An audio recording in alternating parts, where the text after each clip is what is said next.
Welcome to the DGTL Growth Podcast, where marketing leaders share real wins and the challenges behind them. I'm Suse Barnes. Today, I'm joined by Andrew Gottlieb, CEO of No Typical Moments, a digital marketing company with a difference. Andrew, welcome to the show, and thanks for your time. Thank you, Suse. It's very nice to meet you. You too. Let's talk a little bit about No Typical Moments. Tell us about the company and what your vision is. Yeah, so No Typical Moments is the marketing agency I've been the CEO and founder of for the last 13 years. So 2012 is when we started this. So I've been everything from the advertiser, copywriter, never designer, as I am terrible at design, a cook, janitor, accountant, kind of any and everything. So if you've run a service-based business, for anyone listening, you know at the onset, it tends to be you, maybe you have one person helping you out. Over the years, if you're lucky enough to grow, you're able to hire and delegate certain tasks out. So my role is much more, if you looked at a formal job description for me, doing business development and sales and team management is where I spend 95% of my time and effort. That's where I feel my strengths are, what I can add the most value to the organization. And I have a full team who executes our client work. So the way I describe, who we work with and what we do for them is a $1 to $20 million a year business. We can touch in a few verticals, such as e-learning, professional services, B2B SaaS. They're really coming to us for one of two issues. If they're at that lower end of revenue, they probably have done marketing, but it's through maybe some offshore talent. The CEO has a 25-year-old niece or nephew who suddenly is running their marketing department. Maybe they're confusing marketing and sales, and we're coming in to really build their first ever true marketing plan.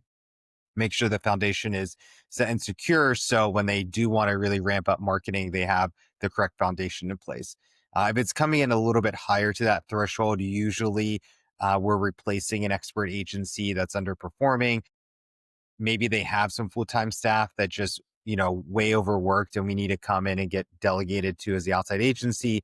But at the end of the day, things are flatlining, maybe even declining in their marketing efforts. And we really need to peel under the hood to uncover what's wrong and redeploy marketing campaigns under our guidance and supervision. What that actually means in services that we provide to these organizations, they always start off working with one of our fractional chief marketing officers to build that marketing plan, figure out what's broken, come up with the roadmap moving forward. And then we have a execution team who can come in and deliver on that marketing plan campaign and run marketing campaigns, which could be anything from running online advertising, social media management. I really don't like doing funnels, but we can do email marketing campaigns, funnel work, and a little bit of tech work as well, depending on what's going on inside the business. Great. How many people do you have on your team? We have 9 part-time folks on our team and a few contractors. Okay, cool. And how do you find your clients? Yeah, it's through a few different means. So I'm involved with a few professional networking organizations that have been really fantastic. And I think anyone who's doing a service-based business model needs to join something like this. I'm a member of Provisors personally, but there's other groups like BNI, to name another example. That's fantastic. It has allowed me to build relationships with other, what I call C-suite advisors who might be in the dialogue of their clients needing our services and vice versa. So I'd say that's number one. I have, collaborative partnerships with people who do something complementary in the marketing space. Maybe it's someone who does branding. And I always say, the branders are the people who need to start, and then we're the marketing machine. So our work can't be done until you figure all that stuff out with them. So that can be a great relationship for us. I also have a marketing podcast in which I, sometimes it stirs up dialogues for future collaborations. Just being out and meeting people at events. And then the last bucket is what I call magic, which means I randomly get a LinkedIn message from someone who says, "Hey, we met 7 years ago through such and such. I think you do this. Can you help me? Or I know someone who needs your help." Or an invitation to a podcast Correct. like this. So Andrew, what are you excited about in digital marketing today? What I'm excited about is what I also have been dreading for the last couple of years, which is AI. So the reason I say that is when the LLMs first came on the scene with ChatGPT, I was extremely fearful of how this was going to put us out of business. I think as digital marketers, I just have this existential threat every single week of what new technology is going to make us obsolete. And I for sure saw the writing on the wall. I mean, I still really have a hard time selling creative packages anymore. Copy, design, I pretty much can't sell that anymore, whether it's between offshore talents or LLMs being able to do that in the eyes of business owners or marketing departments. That's not really a service I can deploy as much anymore. Uh, but I really have sunk my teeth into it. And it's been culturally, telling my team, for an example, if you have a question, instead of coming to me, you can ask ChatGPT because it's a billion times smarter than I am. How we can integrate this into our client projects, between anything of how to respond to a client with the right tone of voice. So we can program into an LLM, to being our marketing thought partner, to making tweaks to headlines that we're writing, to, I already said this kind of your thought partner, but as we're deploying marketing campaigns, what can it do? I mean, there's so many tools on the back end to audit what you're working on. And then how that plays out into AI agents, which I believe is going to be the next phase that everyone needs to pay attention to as we're doing this recording on what is the date? Oops, my phone didn't. I thought that October was going to be 24th. sly, where I was like, and it was going to pull up immediately on my phone. It didn't. So it's October 24th. Uh, this week, ChatGPT announced how they are deploying a new browser to compete with Chrome, which is essentially going to be AI agent friendly. So I think that's just writing on the wall of what we need to be prepared for as the next wave in the AI space. And I think now that I've really sunk my teeth into it, I mentioned before we hit record, I was at Dreamforce last week. I've been messing around on their Trailhead ecosystem, and I built two AI agents myself, which I'm proud of. So I'm super Awesome. new to learning about AI agents now, and I try to be transparent with that. And before I give advice, I just kind of say, I've learned enough to know it's going to be powerful. And I also have learned enough to know I don't know anything, and I shouldn't give you real world application of how it's going to be deployed. I think it's just obvious with a little bit of homework that it will be. Sure. You know enough to be dangerous, but also you know enough to know who to hire to help Correct. And your it's not me client, at the right? moment. So, but hopefully in the future it will be. Yeah, exactly. Yeah. That's awesome. Tell us about No Typical Moments. The name is somewhat atypical. How did that come about? So if I went back a little bit in time to college, I had a lot of really traditional style internships. I worked on Wall Street. I worked on political consulting campaigns. I worked on a political campaign, and nothing had met in the middle of this Venn diagram a professor and mentor told me about, of what's going to be the merger of something you care about, something you're good at, and something that has income increasing probability.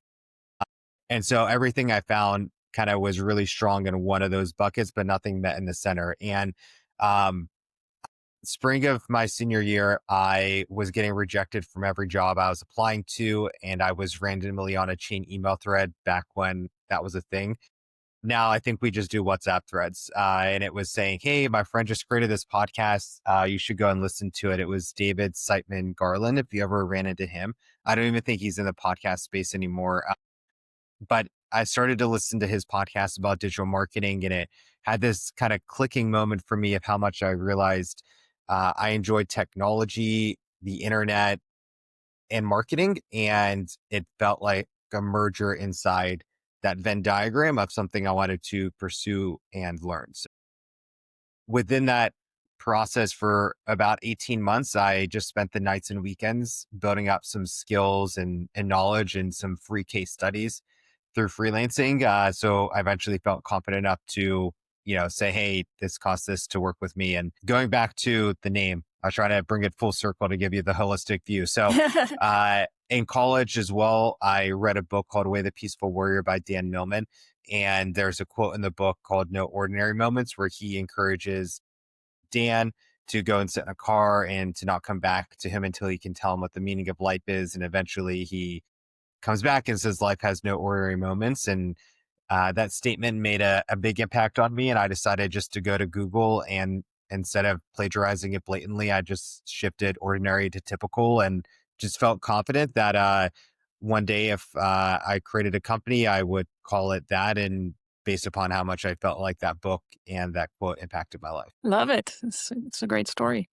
Are you seeing any, or I assume that the no typical piece is coming into your business and the way you work and your philosophy and everything as well, right? Is that the case? Yeah, I'll bring it back to how I try to differentiate ourselves. And I think any type of business needs to figure out what their differentiating factor is. It's not just if you're a VC backed AI company that's changing whatever industry, you could just be a coffee shop around the corner.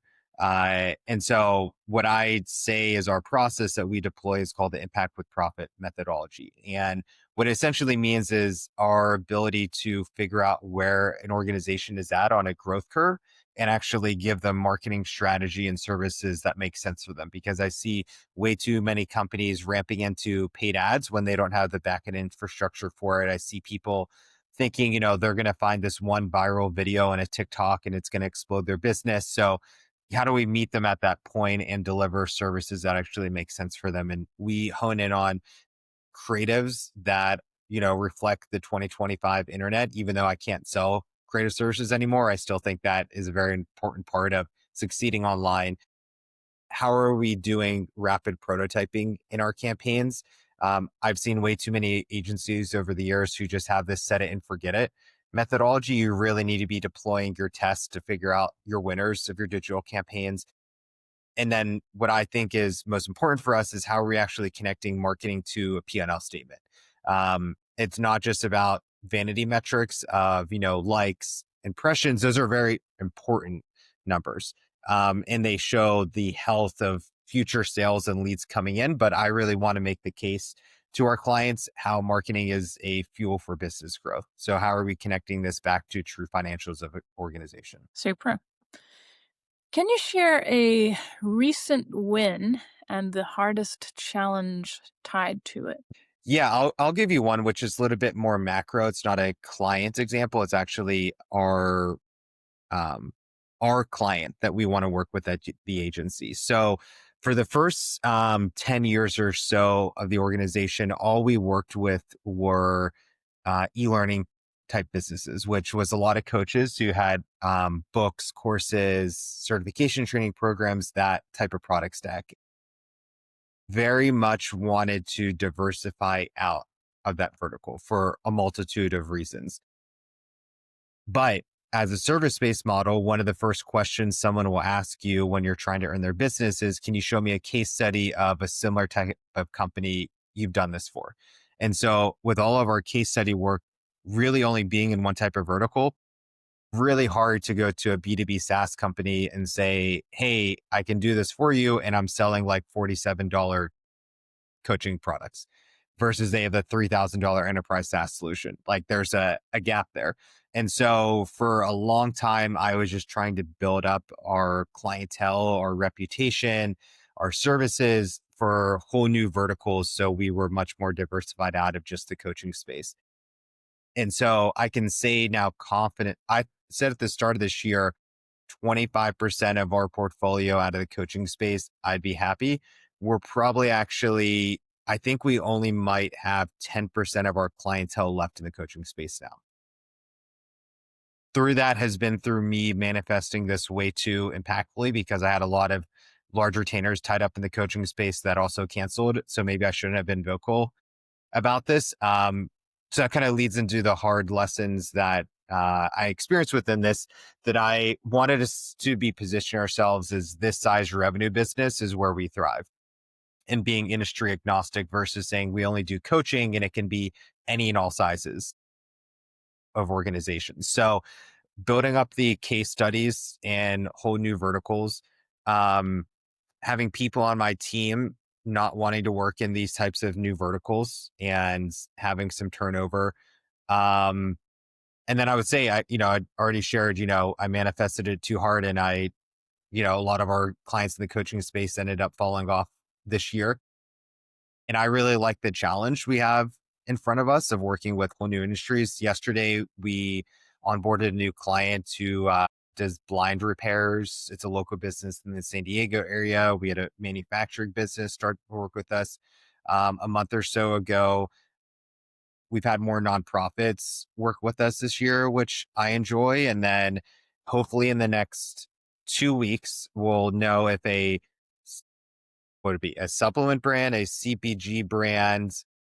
What were the other two? One not nonprofit with a book, and the blind company was the one who said yes. That's why I woke up this morning or yesterday morning. We have 4 deals we need to close before Thanksgiving. So that's good example of how it's really paid off. But for sure, I've had some up and downs this year, really on all sides of the business, and making a transition into a whole new vertical that wasn't necessarily desired by my team. But the benefit of being the CEO is, I'm a benevolent dictator, and that's the direction I thought was best for us, and that's what we embarked upon.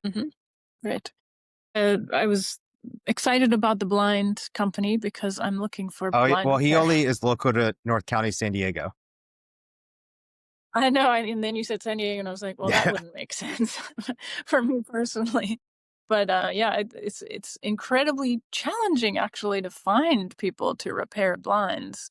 It seems like it would be a good business to be in because it seems like there's nobody available. Yeah. So people do have a need and nobody's available Yeah. to And help. I feel So sometimes in those business models, the differentiator is simply I pick up my phone and I answer your call and I show up on time. As I think everyone has experienced that unreliable contractor who, does a terrible job. They're impossible to get a hold of. They are like, I can come between 8 a.m. to 8 p.m. to help you. yeah, exactly. Which is like no good. Um, which metrics are you most focused on improving for your business, Andrew? For our client projects or our agency. Agency. I would say, I think this is a cop out answer, but I think profitability. I think I was historically more concerned with top line revenue increasing versus making sure we had the cost infrastructure that was appropriate. I would say, I don't know if this is necessarily a metric I can tell you, but I'll tell you a part of the business where I know we didn't do a good job this year, which is diversifying our own lead gen sources. So I told you those 5 ways that we have generated leads on our business, and that's our plan. Really, this year, we did not succeed of doing a good job of taking podcast relationships into clients. Now, I never pitch someone after our podcast to work with us. It just naturally comes up in dialogues as I'm building a relationship where they see what we do and it can lead itself to a dialogue. And I think a combination of this year was we were bringing on the wrong guests to our podcast. We encountered a tech hiccup all summer, which was slowing down new interviews coming. The reason is that most of our podcast guests book. We do a cold email and we also send a LinkedIn message saying, hey, I sent you an email. Most of the time people book through my LinkedIn message back and forth with them. That was not clicking because I canceled my LinkedIn premium account. This is what I think was going on. I canceled my LinkedIn premium account, which allows you to send unlimited friend requests. And so we just weren't able to get the corresponding email and LinkedIn message going. And that was really slowing down new guests coming to the podcast for about 2 years or 2 months. What else would I say? And then I think as well, how are we going from the podcast guests for someone to come? We also do a once every other month roundtable meeting with marketing executives, which we invite our podcast guests onto. Uh, I don't think we're doing an effective enough job of getting people who've been on the podcast to join us for those sessions. Because we bring one of our CMOs on, and we really have good active dialogues for anyone who attends. And I don't think we're doing enough a good enough job of getting people then to join these meetings with us. So that's a Correct. virtual meeting, right? It's like a Zoom call with a bunch of We people on try it. to limit it to Interesting. less than 12, which we usually get that 10 to 12-ish range. And I call it a roundtable because we have some content to bring to discussion. Usually we never actually even get through that content, and it just leads itself to a dialogue with everyone. And a lot of times also we will end up, highlighting someone who's having a marketing challenge related to the topic, and really kind of they get 12 CMOs giving them insight of what's wrong. Wow.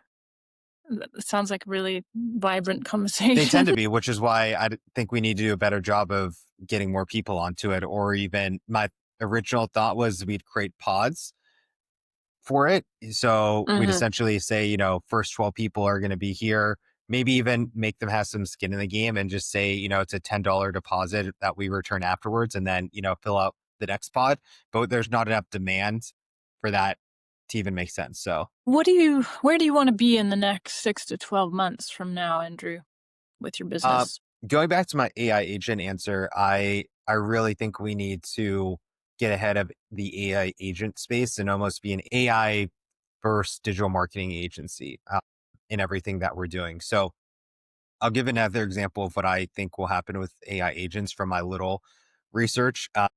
So our core competency, even though you start with a fractional CMO, is online advertising. I don't know why someone would have a digital advertiser in a few more years. I don't know if the tech is here right now, but why would you, instead of having an advertiser needing to spend 30 hours a month, a week, whatever it is, depending on your campaign, why would you not just have an AI agent that you train that's doing all that bidding, data, everything for you every single day? And then it just kind of spits back to you, feedback and how you need to retrain it. So, that's an example of another area of a business model that I think could be obsolete in a few years. So I really want us to be a heavy AI first based marketing agency in my humble opinion, I think that's just what we need to do so we can survive. Curious. And the changing goals of clients throughout the relationship and relative to ads, I assume then the agent would just take orders from a CEO type like you I mean, it could, or instead of a campaign or manager. you would just have one, instead of having 10 advertisers on your team, you might have one or two, and then they're just deploying the AI agents. I still think you need someone who understands, enough to know what to say and deploy the AI agents to do. So I think it still needs to go up to someone. So I think that instead of having a team of 10 advertisers on your staff as an agency, you might have two, and they're just deploying the AI agents to do everything for you. Sure. Yeah. Dream client. Do you have a dream client? I mean, I'll go back to our ICP, which is a $1 to $20 million a year business in professional services, B2B SaaS or e-learning. And they're encountering one of those two issues that I spoke about, which is they're either on that lower threshold and they're building marketing plans and their infrastructure for the first time, or they've had a expert agency who's underperforming and things are flatlining, declining, and we're coming in to take over the reins. Okay, great. Fun question. Favorite podcast? Of any genre Your own. or business podcast? Well, actually, no, they're one and the same for me. It's Business. Scott Galloway's Prof G Market. Oh yeah, big fan here too. Nice. Great. Cool. Well, thank you so much, Andrew. This has been a pleasure learning more about No Typical Moments and your outlook on the industry and what you think is going to happen in the future with agents. I'm excited to follow along and also learn from your podcast as well. Thank you for having me. Yeah, absolutely.